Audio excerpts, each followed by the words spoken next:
이번에 다룰 내용은 뇌진탕의 진단서예요. 다른 진단서에 비해 특히나 뇌진탕 진단서는 독특한 의의가 있어요. 오늘도 예를 한 가지 들어서 설명하려고요.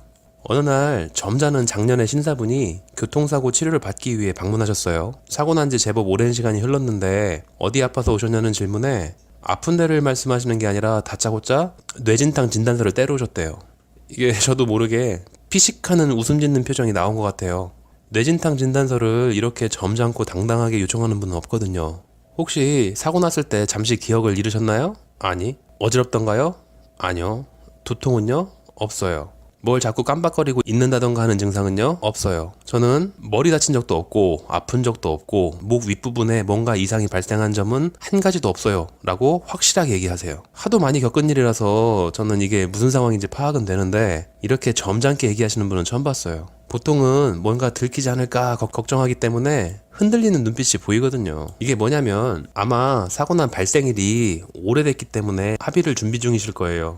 합의금 협상에 난항이 있었을 거고 보험사에서 제시한 합의금하고 피해자분이 원하는 합의금이 갭이 좀 커서 잘 좁혀지지가 않았을 때 나타나요. 이런 일은 보통 이러면 보험사에서 합의를 포기하고 치료 더 받아보시다가 나중에 다시 합의하자 뭐 이러든가 아니면 눈 딱 감고 피해자가 원하는 대로 합의금을 줘버리던가 뭐 그렇게 해서 종결이 돼요. 근데 아주 애매한 갭이 있을 수 있어요. 합의금을 조금만 더 낮췄으면 좋겠는데 왜 누구는 많이 주고 누구는 적게 주는데 왜 그러냐. 저도 모르는데 아마 보험사 담당자마다 뭐 할당되어 있는 그런 수치가 있나 봐요. 그런데 피해자는 완고해서 조금도 양보 못 해준다고 하지. 본인은 합의금을 조금만 낮췄으면 좋겠지. 여기에서 보험사 담당자가 생각할 수 있는 방법이 한 가지가 있어요. 합의금을 줄이지 못하겠으니까 환자를 더 높은 상해 등급으로 만들어버리는 거죠. 그 환자분은 12등급 상해예요. 12등급 상해 환자를 갑자기 어느 날 뜬금없이 멀쩡했던 환자인데 갑자기 골절 엑스레이 사진 같은 것들을 첨부할 수는 없잖아요. 어쨌건 이 환자가 갑자기 11등급 상해만 된다면 합의금을 좀 더 올려줘도 보험사 직원은 문제되지 않을 수 있거든요. 왜 이렇게 합의금을 많이 줬냐고 상사가 혼내더라도 11등급 상해라 어쩔 수 없었다라고 하면서 진단서 보여주면 그만인 거지. 물론 제가 내부자는 아니라서 그냥 추측한 거긴 해요. 그 11등급 상해 중에 가장 만만한 게 뇌진탕이에요. CT, MRI 다 찍어봤는데 아무런 특이점이 없다. 그래도 환자의 증상에 따라서 의사나 한의사의 판단에 의해서 내려질 수 있는 거의 유일한 11등급 상해가 뇌진탕이에요. 웃음을 참으면서 환자분한테 말씀드렸어요. 일단 뇌진탕 진단서는 못 끊어드린다고. 그런데 왜 하필 뇌진탕 진단서를 때려오셨냐고 모르는 척하고 물어봤어요. 환자분이 말하시는데 난 잘 모르겠는데 보험사 담당자가 그러더라. 혹시 뇌진탕 진단서를 끊어줄 수 있는 병원에 손이 닿는 곳이 있냐고. 그런 병원이 있으면 뇌진탕 진단서를 끊어와라. 그럼 합의 진행이 가능하다. 이게 보험사 담당자가 한 말의 정확한 의도는 뭐냐면 피해자분의 인맥 중에 허위 진단서조차도 끊어줄 수 있는 친분이 깊은 의사 아는 사람이 있다면 거기에서 뇌진탕 진단서 하나를 적어달라고 해라 뭐 이런 거예요. 즉 보험 사기를 쳐달라는 요청 같은 거죠. 너도 좋고 나도 좋고 둘 다 좋은 결과를 얻을 수 있는데 사기는 당신이 좀 쳐줬으면 좋겠어 뭐 이런 거죠. 환자분이야 뇌진탕의 의의가 뭔지도 잘 모르겠고 천안에서 뇌진탕 치료하는 한의원을 찾다 보니까 나래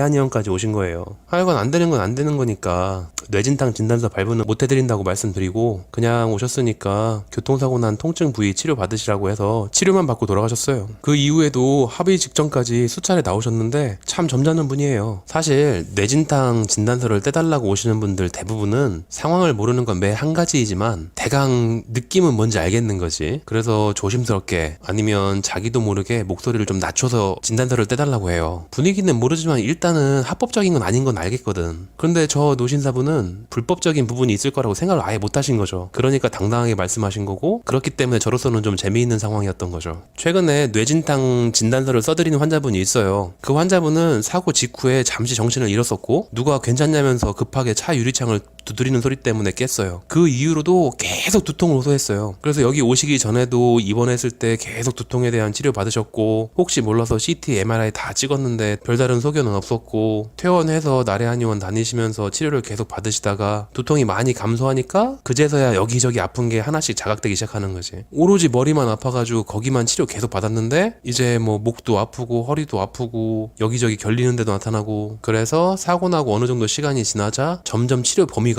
점점 치료 범위가 늘어난 거죠. 이런 분은 뇌진탕 진단 내려요. 만약에 가라 진단서를 끊고 싶다면 좀 위험하겠지만 사고 직후에 딱 보니까 크게 다친 게 없어 보여. 그런데 나는 이걸로 좀 돈을 좀 벌어봐야겠어. 그러면은 정차를 해놔서 추가 사고가 발생할 위험을 감수하고라도 소방관이 와서 두들겨서 깨워서 들것에 실어서 앰뷸런스 타고 응급실 갈 때까지 그냥 정신 잃은 척하고 핸들에 머리 박고 기절한 척 하시면 돼요. 그리고 병원에서 계속 머리만 아프다고 우기고 별로 필요도 없지만 뇌진탕과 관련된 치료만 위주로 받아요. 그런 분이라면은 전국에 있는 모든 의사 한의사가 뇌진탕 진단서를 써줄 거예요 아마. 즉 안 된다는 소리예요.